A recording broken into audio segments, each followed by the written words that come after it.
Pak Ketua dengan Pak Ibu Ketua dengan Pak Ibu itu datang ke hotel, silaturahmi minta ya sekalian untuk memberikan beberapa informasi terutama terkait dengan MPN atau yang menjadi tugas kami di UIN Mataram. Itu sekilas ya tentang kehadiran kami di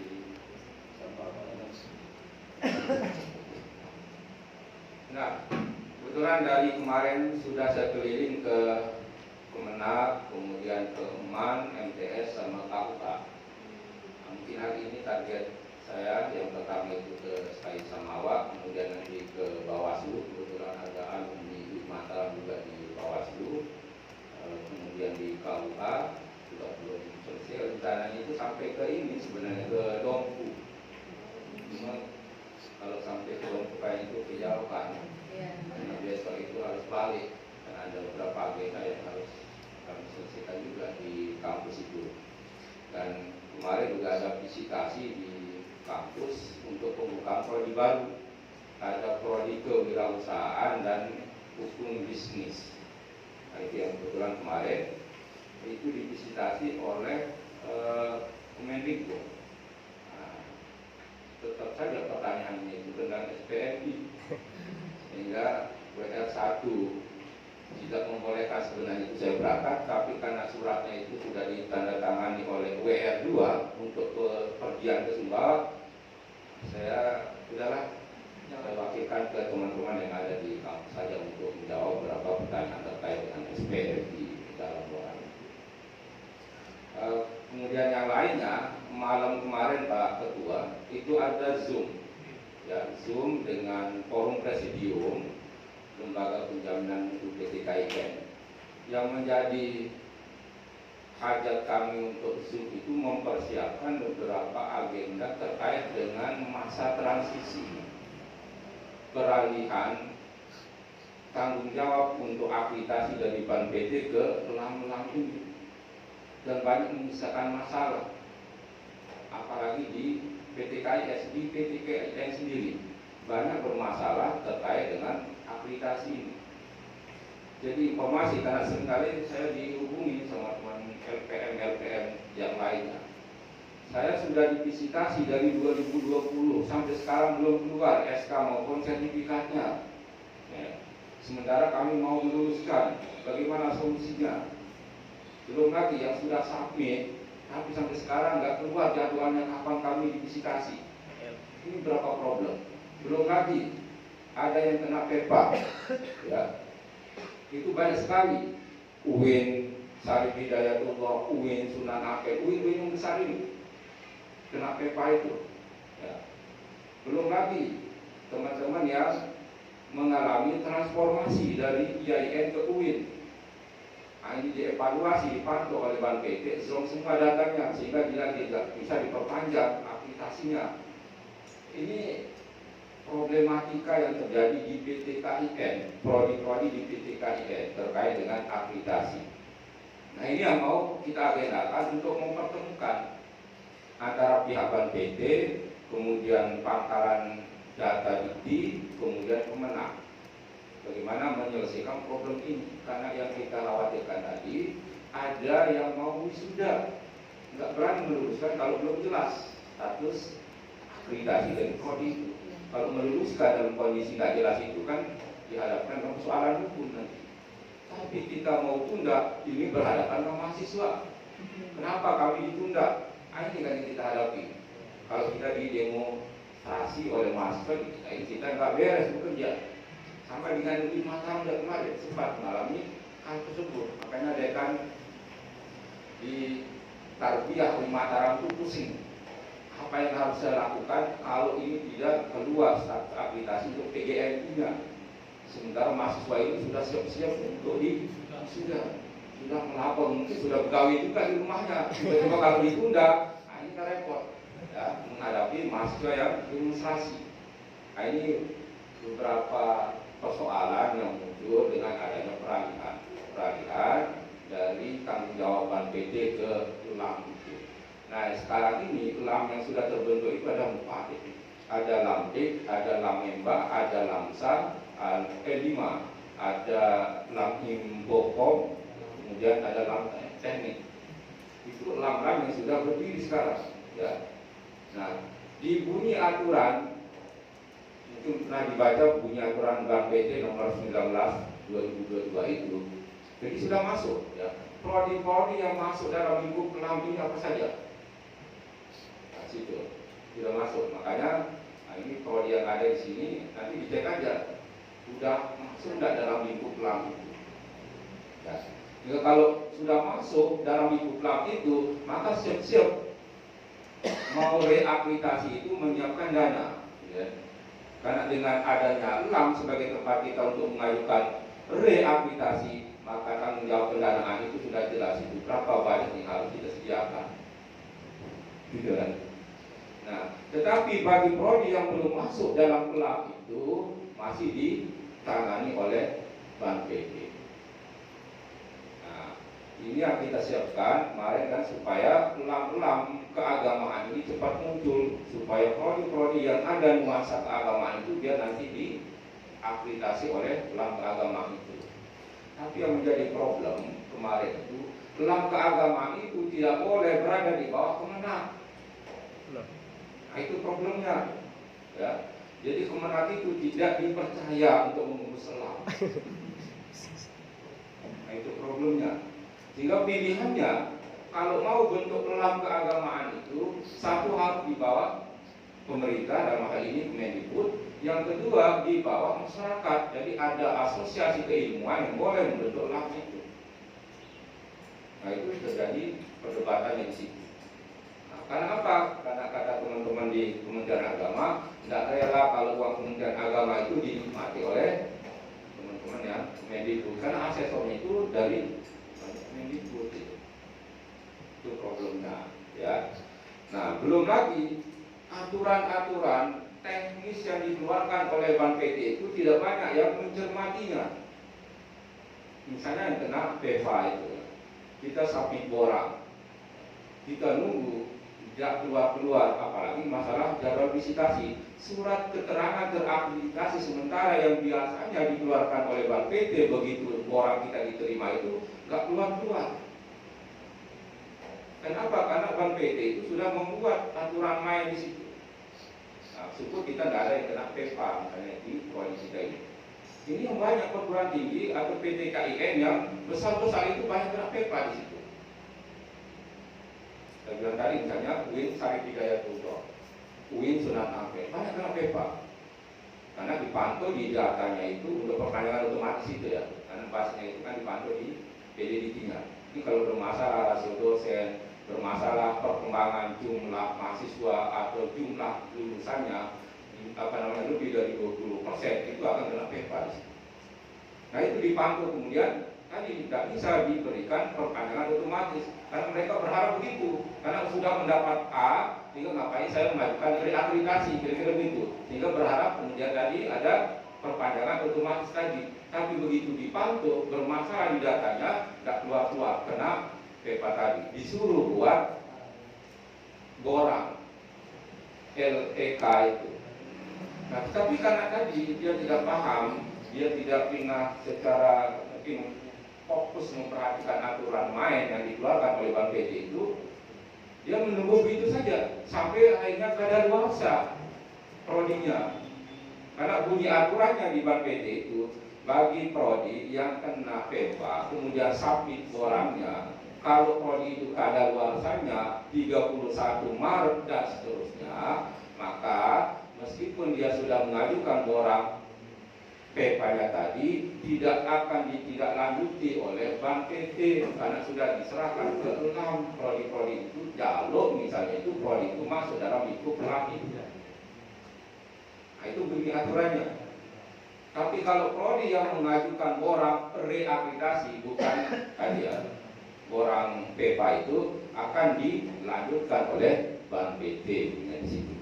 Nah, itu yang tidak dibedakan oleh teman-teman di PTKI lain, sehingga membiarkan begitu saja, ya, menunggu yang tidak ada kepastiannya, sehingga akhirnya kadaluarsa akreditasi program studinya. problem lainnya, ketika masuk dalam LAM seperti LAMDIK, prodinya itu, tetapi LAMDIK juga tidak mau mengeluarkan surat keterangan terhabilitasi sementaranya, meskipun sudah disubmit orangnya itu di Bank PT itu. Kalau misalnya dia belum melakukan registrasi online, nah, itu yang kami hadapi kemarin. Jadi registrasi online bagi prodi-prodi yang sudah masuk ke LAMDIK itu harus segera dilakukan sebelum masa kadaluarsa, kalau mau berharap ada perpanjangan tadi. Ini problem yang terjadi. Nah, saya cerita dengan Win Mata. Satu prodi yang kena PEPA dulu itu PGMI. Nah, kami mengajukan orang, tapi orangnya itu tanggal 28 Januari. Sementara aturan yang dikeluarkan oleh Bank PT itu tertanggal 27 Januari. Nah, kadaluarsanya prodi PGMI itu 18 April. Bunyi aturan Bank PT kalau 31 Maret kadaluarsanya dan seterusnya, maka Bank PT tidak akan mempublisnya lagi. Tidak. Meskipun sudah submit orang itu. Nah, itu yang terjadi. Kita nunggu-nunggu sampai kadaluarsa nggak keluar-keluar surat keterangan teraplikasi sementaranya. Saya bersurat sampai saya datang ke Bank PT itu juga sama. Ya, silakan aja baca aturan itu jawabannya. Kita mengadakan audiensi secara online hanya dikasih waktu 30 menit. Jawabannya cuma satu. Coba dicek lagi aturan main, itu aja jawabannya, sudah ditutup. Sementara pengurus Bank PT sekarang ini semuanya baru. Itu. Nah, celakanya lagi kemarin waktu kita minta surat keterangan teraplikasi sementara ke Bank PT, sekedar ada dari pegangan kita untuk mau wisuda adik-adik ini, tidak keluar-keluar. Ternyata baru keluar itu kemarin-kemarin, tapi kita sudah divisitasi oleh LAMDIK dan sudah keluar SK-nya, dan hasilnya itu alhamdulillah unggul gitu, PGMI-nya. Nah ini, jadi ini yang kadang bermasalah juga di Bank PT itu. Ya, beberapa mungkin sistem yang tidak jalan. Nah, untuk Win Mataram dalam tahun ini ada 2 prestise yang kita dapatkan. Satu untuk jurnal Gumuna yang dulu saya pernah pimpin itu sekarang sudah fokus. Yang kedua tadi yang prodi PGMI sekarang menjadi unggul. Nah, dulu yang kita berharap itu hanya tadi apa namanya, ya perpanjangan otomatis itu, tapi karena tadi dikalinya itu yang ya banyak lah yang kita hadapi. Alhamdulillah mungkin itu ya jawaban dari pertemuan kita bersama Pak Sapar waktu itu, PGMI menjadi itu. Nah, terkait dengan perubahan regulasi ini, mungkin ini yang agak meringankan mungkin teman-teman yang kebetulan yang prodi-prodi yang kependidikan. Untuk instrumen yang digunakan oleh LAMDIK ini tidak se-streng ya yang dibuat oleh Bank PT.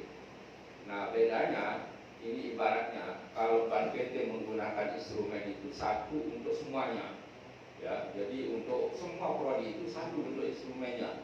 Jadi ibaratnya itu balsam, ya. Balsam itu bisa digunakan untuk obat, ya tadi nyamuk, misalnya untuk gatal, panas dan seterusnya. Nah, itu ibaratnya orang yang ada instrumen yang dikeluarkan oleh Bank PT. Tapi kalau LAMDIK ini spesifik, dan lebih spesifik. Nah, nanti untuk pendidikan dia membuat instrumen khusus untuk pendidikannya, sehingga beberapa item itu nanti ada pencirinya terkait dengan kependidikan, misalnya kayak microfitting dan seterusnya. Nah, itu harus betul-betul diperhatikan.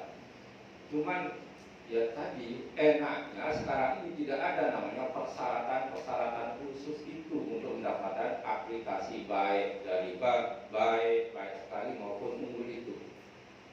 Jadi di orang atau instrumen yang dibuat oleh LAMDIK itu tidak ada persyaratan khusus, misalnya untuk mendapatkan aplikasi unggul itu, misalnya DTPS-nya yang lektor kepala itu harus sekian persen, yang doktor itu misalnya harus sekian persen, kesesuaian bidang kerja lulusan itu harus sekian persen. Tidak ada persyaratan khusus seperti itu. Nah itu enaknya. Begitu juga dengan mendapatkan peringkat baik sekali itu. Tidak ada persyaratan khusus itu. Begitu juga untuk mendapatkan peringkat baik, tidak ada persyaratan khusus itu. Nah itu enaknya. Ya sekarang yang ada di instrumen LAMDIK itu. Juga kalau kita menggunakan instrumen BAN PT untuk PGRI, tidak bisa kita mendapatkan peringkat unggul itu. Karena tadi ada rukun-rukun yang belum kita penuhi. Nah ini yang mungkin enaknya di LAMDIK ini. Nah kemudian untuk di LED-nya, ini juga lebih sederhana, Yang diminta dari di LED instrumen boran LAMDIK itu kebijakannya, kemudian pelaksanaannya, evaluasi dan tindak lanjut. Nah itu yang isi dari LED-nya di LAMDIK itu. Tidak seperti PAN PT kan, IPU, IKT dan seterusnya itu yang bikin ribet kan di situ teman-teman itu mesti boran. Apa yang harus saya isi untuk IKT-nya, IPU-nya. Tapi kalau di LAMDIK ini tidak serumit seperti itu. Nah itu info terkait dengan beberapa perubahan dari instrumen BAN PT ke instrumen LAMDIK itu. Nah, teman-teman sekalian terkait dengan SPMI, memang di semua instrumen baik BAN PT maupun LAMDIK ini, SPMI itu selalu menjadi pertanyaan penting di situ. Nah, karena ini sudah menjadi amanat dalam Undang-Undang Nomor 12 Tahun 2012. Di pasal 53 itu mengharuskan perguruan tinggi itu memiliki sistem penjaminan mutu.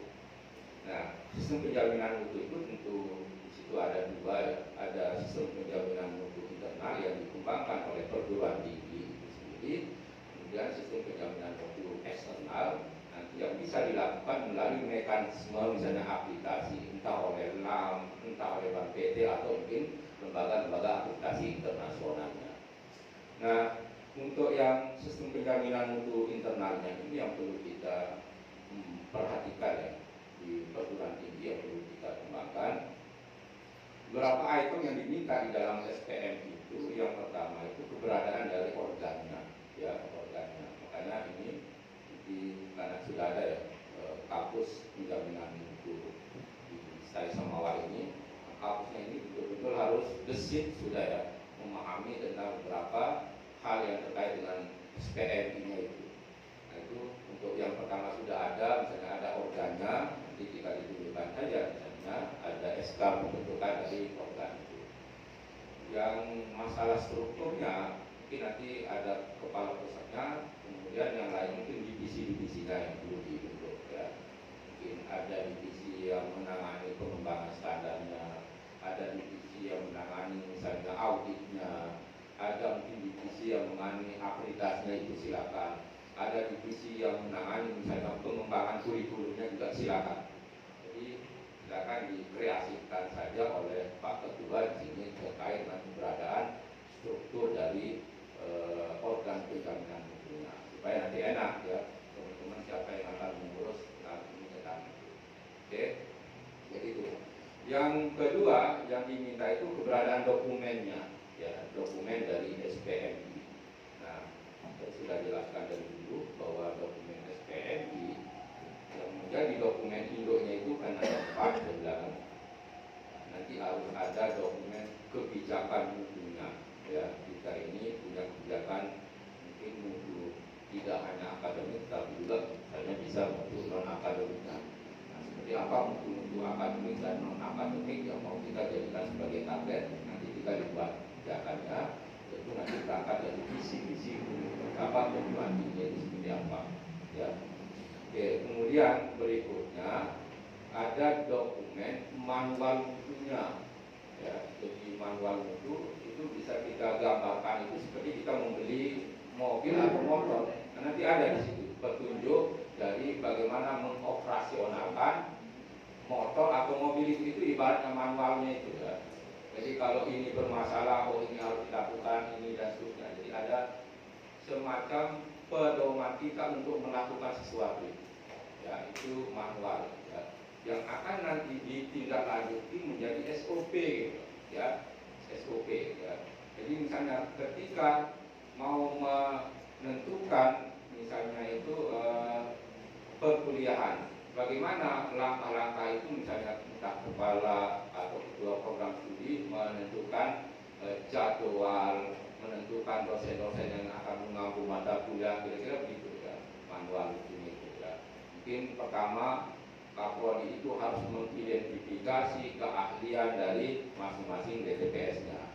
Yang kedua, misalnya Kapolri harus mengidentifikasi mata kuliah yang diajarkan misalnya di prodi tersebut. Yang ketiga, program studi atau ketua program studi relevansikan antara keahlian dosen dengan mata kuliah yang mau diambil atau yang mau diberikan kepada dosen yang bersangkutan. Itu gambaran tentang manual mutu itu ya, yang akan diterjemahkan nanti lebih detail lagi ke SOP itu, SOP ya. Berapa misalnya sebelum kita menentukan misalnya jadwal kuliah, nanti Kapolri itu akan melakukan apa, SOP-nya itu berapa lama sejak ditentukan misalnya jadwal kalender akademik itu dengan menentukan jadwal kuliahnya dan seterusnya. Itu SOP itu perlu dibuat nanti sebagai terjemahan ya, sebagai terjemahan dari manual itu. Nah, berikutnya nanti membuat dokumen standar mutu. Nah, ini yang penting ya, standar mutu. Nah, jadi buatlah standar mutu itu. Kalau aturan di pusat itu kan ada 20 pasandarannya diatur di pendidikan, pengajaran, penelitian dan pengabdian pada masyarakat. Itu yang dibuat di pusatnya. Nah, sekarang perguruan tinggi boleh mengembangkannya, tidak hanya mengatur tentang standar yang tridharma ini saja. Nanti buat standar PMTS-nya silakan dibuat, standar dosennya itu silakan dibuat, standar mahasiswanya itu silakan dibuat, ya standar keuangannya itu, standar sarprasnya itu silakan dibuat sendiri, dikembangkan di STAI ya. Oke, jadi harus punya standar itu ya. Jadi harus punya standar itu. Kalau yang standar yang sudah ada di pusat ini hanya 20 standar itu ya. 8 di standar pendidikan pengajaran, 8 di standar penelitian, 8 di standar pengabdian kepada masyarakat. Kita nanti diolah bunyi dari masing-masing standar itu. Nah, sekarang kita lebihnya, ini yang dimaksud dengan IKT itu, lebihnya dari ketentuan pusat itu yang harus kita inisiasi atau kita buat sendiri di perguruan tinggi kita, yang perlu kita kembangkan di perguruan tinggi kita. Jadi standar-standar ini yang sudah kita tetapkan, inilah yang perlu kita implementasikan dalam irama SPM itu ya. Oke, jadi itu ya, dibuat standarnya. Itu dokumen tentang standar mutu ya, di STAI sama ini. Nah, baru dokumen induk yang keempat itu formulir mutunya ya, formulir mutu. Nah, jadi dibuat formulir mutu. Jadi berupa nanti semacam pom-pom yang harus ya diseragamkan, yang harus ada terkait dengan dari pelaksanaan dari kegiatan-kegiatan standar ya, mutu yang sudah kita buat tadi sebagai bukti sahih bahwa kegiatan dari pelaksanaan standar itu memang ada buktinya. Nah, misalnya ketika kita buat standar di proses pendidikan pengajaran, jadi sebelum dosen itu mengajar harus membuat RPS, kira-kira gitu ya. Itu bunyi standar prosesnya. Nah, sekarang formulir mutu itu akan menerjemahkan bentuk RPS itu seperti apa. Ya, itu formulir mutu nanti akan membuat semacam perancangan bentuk dari RPS itu yang akan diikuti oleh semua dosen sehingga membuat RPS itu tidak semaunya. Ya, supaya seragam. Ya. Nah, jadi itu formulir mutu. Begitu juga formulir mutu yang lainnya. Misalnya kayak jurnal dosennya. Jadi dalam setiap misalnya proses pendidikan pengajaran itu, setiap dosen itu harus mengisi misalnya itu jurnal dosen, setiap misalnya itu mengisi materi. Nah, seperti apa bentuk dari jurnal dosen? Nah, itulah yang akan diterjemahkan di formulir mutu. Ya. Nah, ini kan seringkali misalnya siapa yang harus tanda tangan nanti di formulir mutu?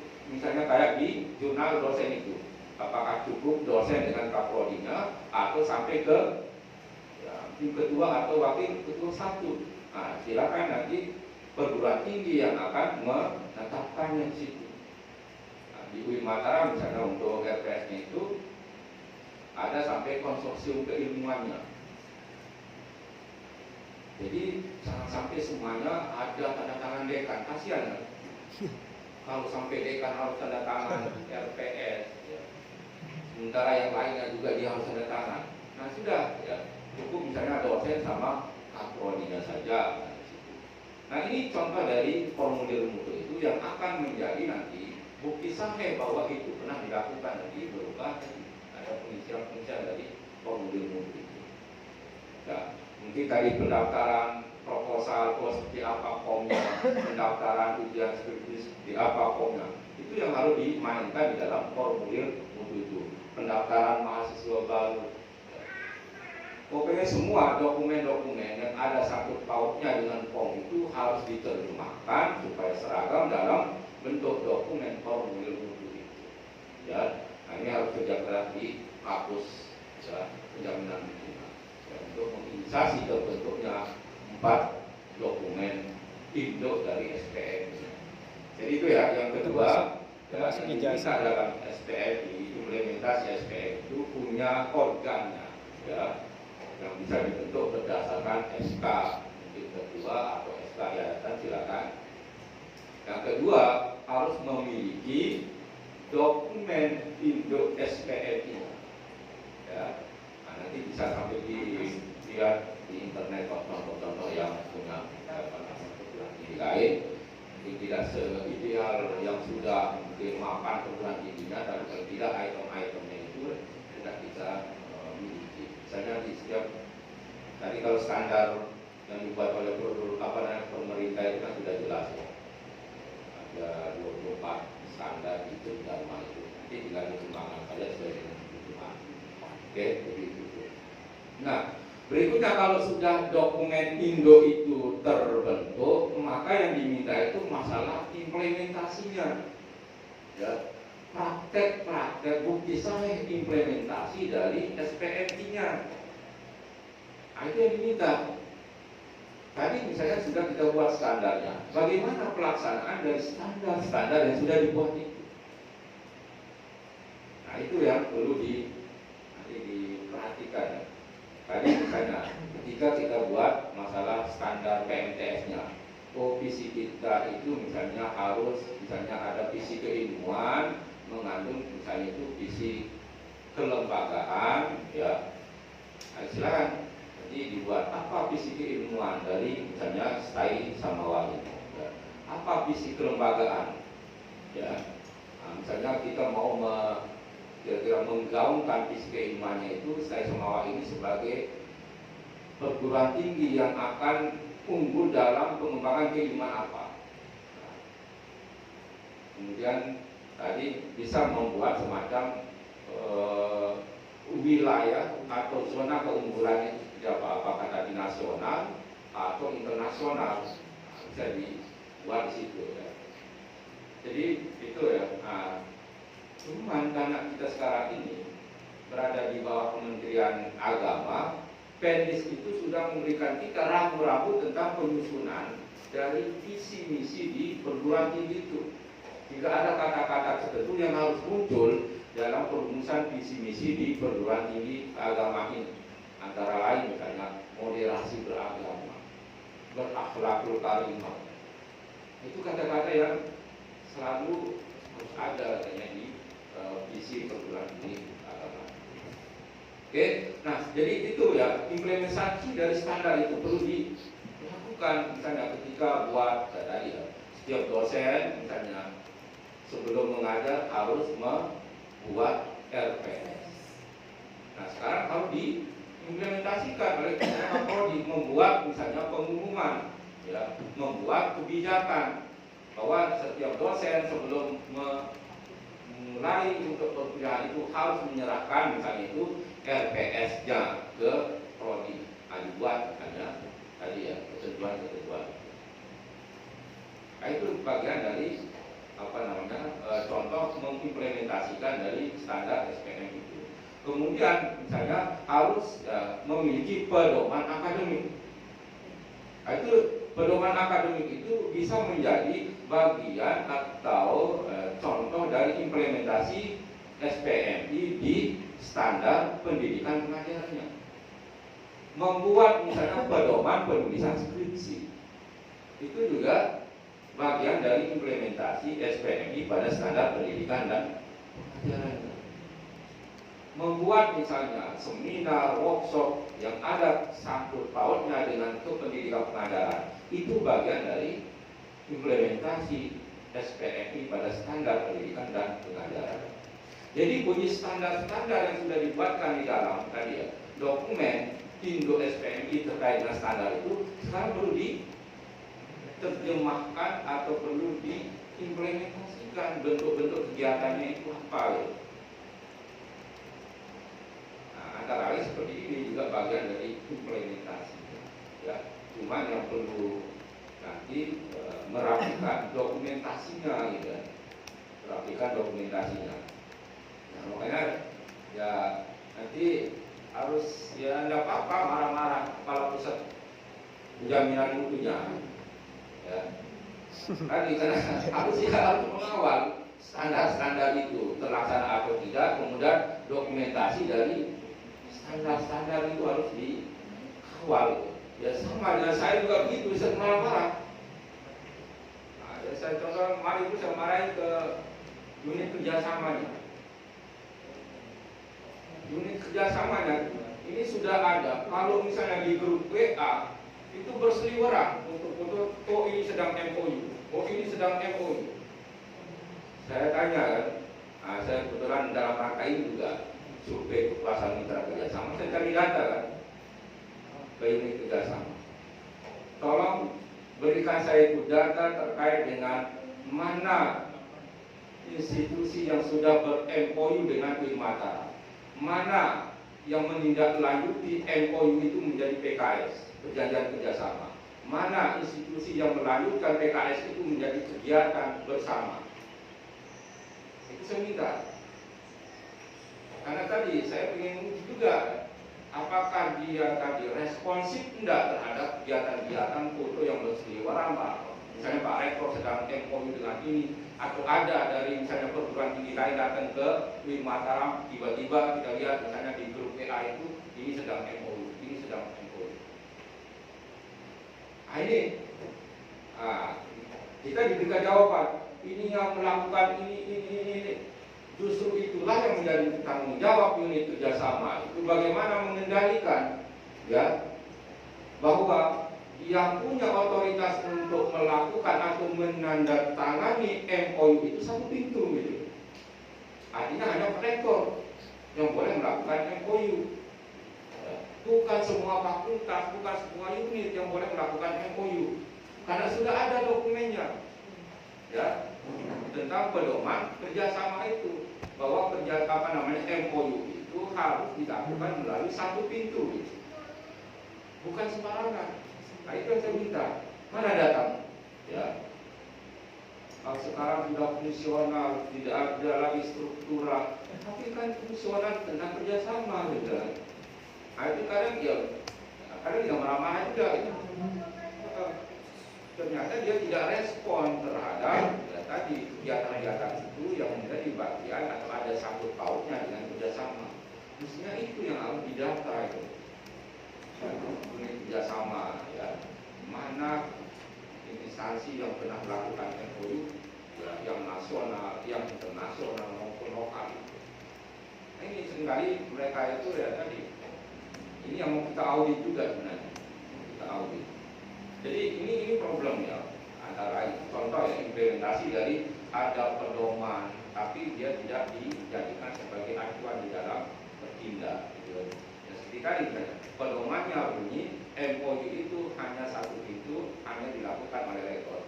Tapi prakteknya ini kan saya bilang bukan MOU, unit-unit tertentu lakukan MOU.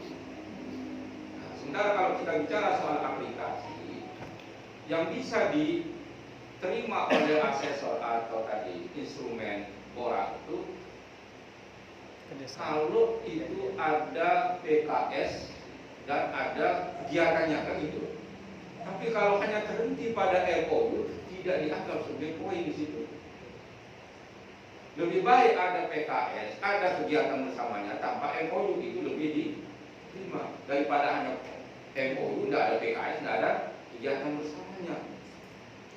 Tidak mau, ya apa namanya, bukan PT atau asesor itu menerima itu sebagai bukti kita melakukan kerjasama. Kalau hanya terjadi pada lembaran MOU, ini info, ya. Jadi harus ya tadi punya bukti implementasi dari standar-standar yang sudah dibuat itu, ya tidak hanya terhenti nanti pada dokumen standar, tapi harus ada tidak lanjut dalam bentuk pelaksanaan. Oke, nah jadi itu ya terkait dengan pelaksanaan RUU. Ya. Oke, jadi itu ya satu tadi ordanya, yang kedua memiliki dokumen Indo SPMI-nya, yang tadi 4 itu harus ada. Dengan dari dulu yang pernah kita sampaikan itu sekarang sudah berbentuk dokumen-dokumen itu. Kemudian bukti pelaksanaannya, ya bukti pelaksanaan dari dokumen Indo itu apa, ya yang saya bilang tadi, SK, dokumen pedoman itu ya harus ada. Pedoman akademik, pedoman misalnya penyusunan skripsi, pedoman misalnya itu pimpinan tugas akhir, pedoman PKM, pedoman penelitian, kode etik dan seterusnya, itu silakan aja. Ya. Pedoman KD pengelolaan SDM, nah, itu bagian dari terjemahan atau implementasi dari standar-standar yang sudah dibuat itu. Karena di situ di dokumen standar itu biasanya dibuat situ ada pernyataan standarnya, ada indikator atau IKT-nya, kemudian ada nanti isinya siapa yang akan melaksanakan dari standar-standar itu, dan ada strategi pencapaian dari standar itu. Itu isi di dokumen standar itu. Oke. Nah, jadi itu Bapak sekalian. Nah, setelah ya nanti pelaksanaan standar itu dilakukan, maka berikutnya evaluasinya, ya evaluasi dari pelaksanaan standar itu. Nah, itu yang perlu dibuat, dilakukan dan didokumentasikan, ya. Nah, seperti tadi misalnya cerita Pak Ketua bahwa alumni kita itu ya rata-rata misalnya 70%-nya itu sudah terserap di dunia kerja. Tetapi yang perlu nanti pembuktiannya itu bagaimana kita mengetahui yang 75 atau 70% itu tadi terserap, ya. Dari mana kita tahu info itu, gitu kan? Nah, itulah kemudian dibutuhkan namanya tracer study itu, ya. Ini loh berdasarkan tracer study, ya, bahwa alumni kami terserap misalnya itu 70% di dunia kerja, karena info itu kita dapatkan dari tracer study. Nanti saya akan share tapi dalam bentuk Google Form, ya, contoh tracer study itu. Oke, nanti tinggal dibuat lagi dalam bentuk dokumen ini, ya, silakan di. Nah, itu dokumen itu harus ada, sehingga tadi kalau ada pertanyaan kalau bicara soal aplikasi asesor itu, ya tadi bisa yakin gitu, ya, bahwa apa yang kita katakan tentang 70% tadi terserap di dunia kerja itu, nanti kita punya bukti bahwa kita pernah melakukan pelacakan terhadap perbuatan alumni kita. Nah, itu ya untuk nah, cuman di situ di dalam ketentuan apa namanya instrumen bank PT itu untuk pelacakan lulusan itu, ya, bagi yang memiliki lulusan 300 ke atas, maka sebagai respondennya itu diambil 30%. Itu sebagai respondennya diambil 30% sebagai respondennya kalau punya lulusan 300 ke atas. Per tahun 300 ya. Satu angkatan atau? Kemudian kalau yang lulusannya itu kurang dari 300, maka diambil 50%, minimal 50% sebagai respondennya. Oke, begitu ketentuannya. Nah, alumni yang mana yang akan kita jadikan sebagai objek atau responden di dalam tracer study itu? menurut instrumen dari Bank PT itu yang sudah menjadi alumni itu di TS min 2 dan seterusnya. Artinya yang sudah menjadi alumni itu 3 tahunan, 4 tahunan atau 5 tahunan. Karena kalau menjadi alumni 3 tahunan kira-kira sudah mapan, mereka itu sudah mendapatkan pekerjaan. Jangan yang baru dulu 1 semester itu yang dijadikan sebagai target research study-nya. Oh iya. Ya. Nah itu kalau untuk kepentingan akreditasi itu. Jadi targetnya itu nanti respondennya yang sudah menjadi alumni 3 tahun atau 4 tahun dan 5 tahun. Nah itu yang dijadikan sebagai target responden untuk research study kepentingan akreditasi.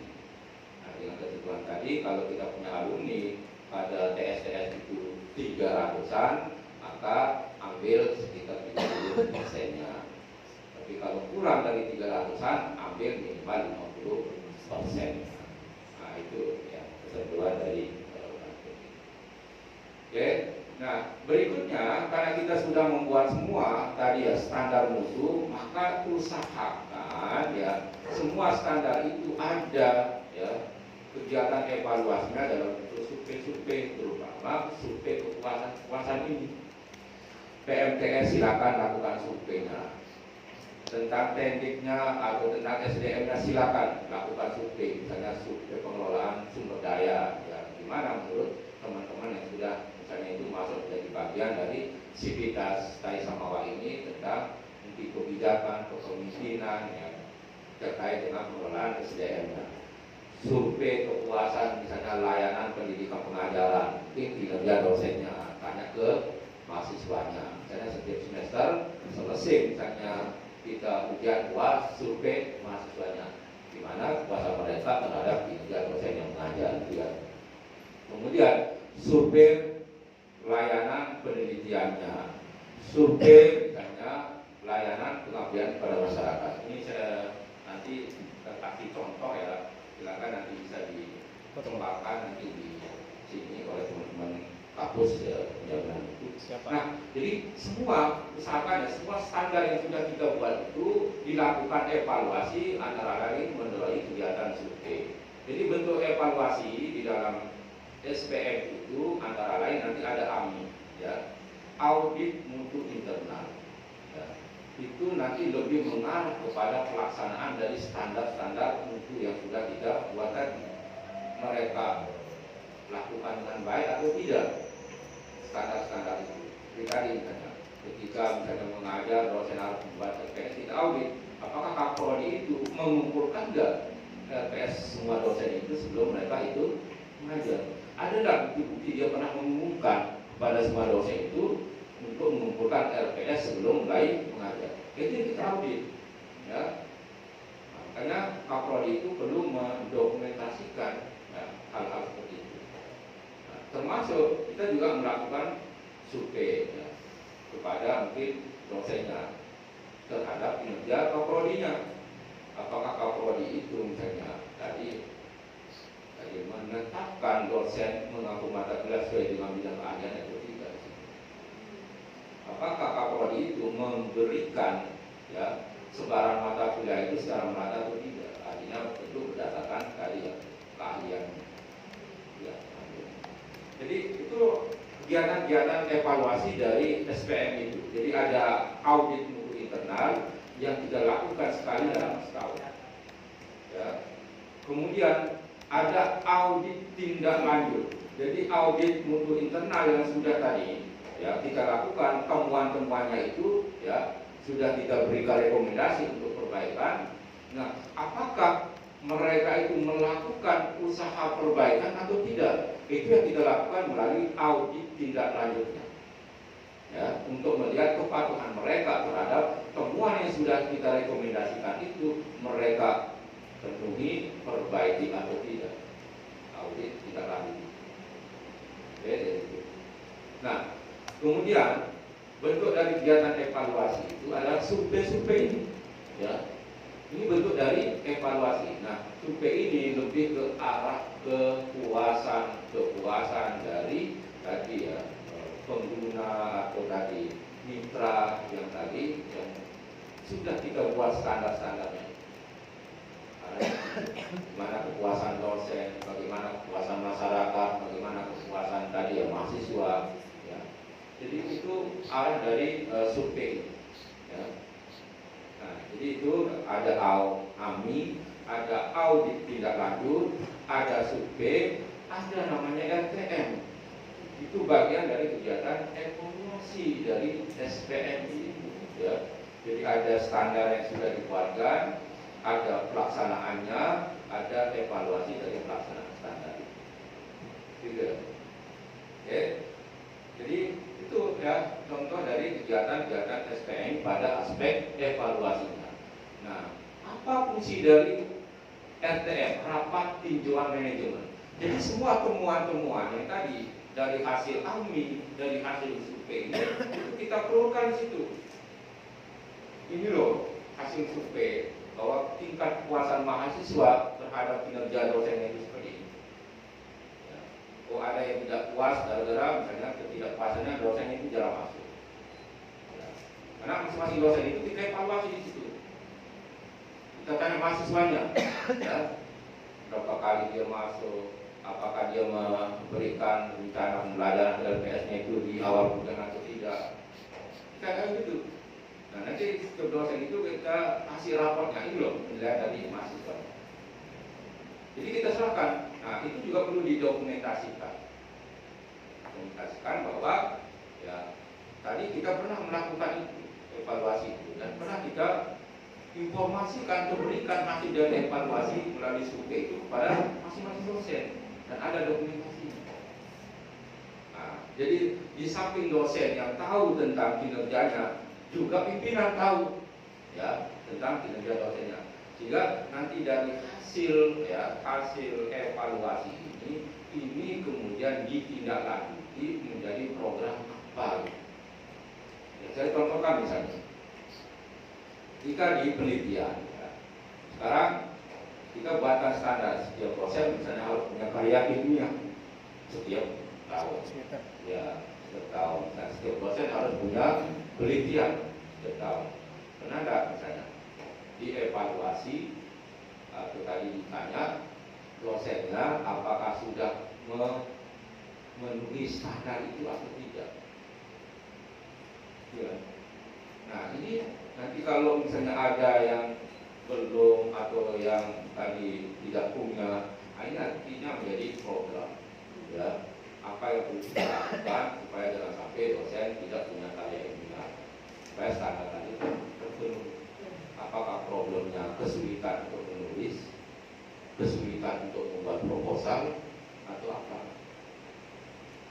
Nah, ini contohnya. Jadi bagaimana irama itu di dalam SPM itu harus runut, ya, harus runut. Ya. Karena tinggal pentingnya namanya evaluasi, ya, baik dari AMI atau survei. Kita tahu ya, kondisi, ya, kelemahan dari kenapa standar yang sudah kita buat itu kok belum tercapai. Ya. Karena kalau belum tercapai maka perlu upaya untuk mencapainya, ya, dengan cara melakukan kegiatan atau program-program tertentu yang akan mendukung pencapaian dari standar itu. Oke, jadi sehingga kalau tadi kita evaluasi, oh semua dosen punya karya ilmiah atau artikel terbit di jurnal misalnya, mungkin standar Sinta lah bukan, mungkin Sinta 4 atau berapa silakan ya. Tetapi setelah kita evaluasi semua dosen itu punya karya tidak hanya di standar Sinta, tapi misalnya sudah Sinta atau bahkan ada yang internasional, maka kalau itu hasil surveinya, hasil evaluasinya, maka perlu dirubah standar tadi. Ya, mungkin terlalu rendah standar kalau hanya punya artikel di jurnal Sinta 4. Oh, mungkin kita naikkan standarnya. Itu kan namanya di peningkatan standar. Oke, jadi ini contoh dari irama SPM. Ya. Jadi ini yang menjadi pengawal utama ya para pihak yang mempunyai harus sering mengontrol ya keberadaan dari pelaksanaan standar itu. Tapi ya upayakan dulu standar ini harus terbentuk sebagai tolok ukurnya waktu mengevaluasi nanti. Ya, gimana mau mengevaluasi tercapai atau tidaknya kalau belum punya standar yang sudah dibuatkan atau sudah ditetapkan. Ya, oke. Jadi itu ya, kalau untuk upaya lain dari peningkatan standar itu bisa dengan melakukan benchmark. Ya, biasa di situ di pertanyaan lain yang ditanya di SPM itu pernah enggak perguruan tinggi atau prodi ini melakukan benchmark ya kepada perguruan tinggi yang tentu lebih kira-kira itu atas kualitasnya itu daripada itu antara lain ya pertanyaan-pertanyaan atau item-item yang perlu menjadi perhatian di dalam SPM dan kita dibudayakan saja. Jadi budaya SPM atau manajemen SPM itu terkait dengan budaya PPP itu ada penetapan standarnya, pelaksanaannya, evaluasinya, dan pengendalian dan upaya peningkatannya. Ya, oke, jadi itu sekilas tentang SPM-nya. Mungkin sebagai pengantar itu Bu Moderator, terima kasih saya kembalikan.